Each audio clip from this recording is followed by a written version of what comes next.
আসসালামু আলাইকুম ওয়া রাহমাতুল্লাহ। প্রিয় দর্শক মণ্ডলী, আশা করছি আপনারা সবাই মহান আল্লাহর অশেষ রহমতে অনেক অনেক ভালো আছেন। প্রিয় দর্শক, জীবন চলার পথে আমাদের অনেক কিছুর প্রয়োজন হয়, আর প্রয়োজনগুলো মেটানোর জন্য আমরা অনেক কষ্ট করে থাকি, অনেক পরিশ্রম করে থাকি। কখনোই আল্লাহর দরবারে চাই না, শুধু কষ্টই করে যাই, শুধু পরিশ্রমই করে যাই। কিন্তু আমরা যদি কষ্ট করার পাশাপাশি, পরিশ্রম করার পাশাপাশি মহান আল্লাহ তাআলার কাছে আমাদের প্রয়োজনগুলো পেশ করে থাকি, তাহলে মহান আল্লাহ তাআলা কখনোই আমাদেরকে নিরাশ করবেন না। তিনি অবশ্যই আমাদের ডাকে সাড়া দিবেন। প্রিয় দর্শক, আজকের ভিডিওতে আমি আপনাদের জন্য এমন একটি শক্তিশালী আমল নিয়ে হাজির হয়েছি।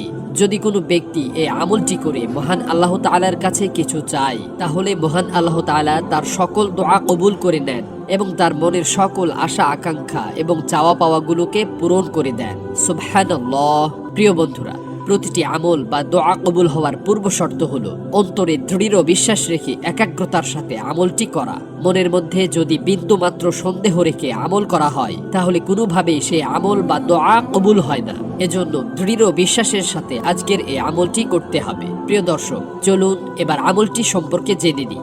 এই আমলটি হলো ইসমে আজমের আমল। মহান আল্লাহ তাআলার একটি অতি বরকতপূর্ণ নাম আছে, আর সেই নামটি হলো ইয়া সামিউ। এই আমলটি করার জন্য সর্বপ্রথম রাসূল সাল্লাল্লাহু আলাইহি ওয়াসাল্লামের উপর যে কোনো দরুদ শরীফ 3 বার পড়তে হবে। এরপর মহান আল্লাহ তাআলার এই পবিত্র বরকতময় নামটি পড়তে হবে 100 বার। এরপর পুনরায় যে কোনো দরুদ শরীফ 3 বার পড়তে হবে। এই আমলটি করার সময় কারো সাথেই কোনো প্রকার কথা বলা যাবে না। একেবারে গভীর মনোযোগের সাথে এই আমলটি করতে হবে। এই আমলটি যে কোনো সময় আপনারা করতে পারেন, তবে সবচেয়ে উত্তম হলো ফরজ নামাজের পরে এই আমলটি করা।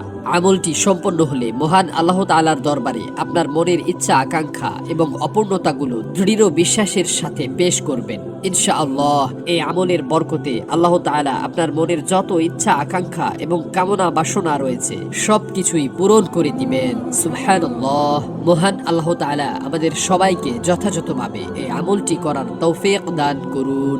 আমিন।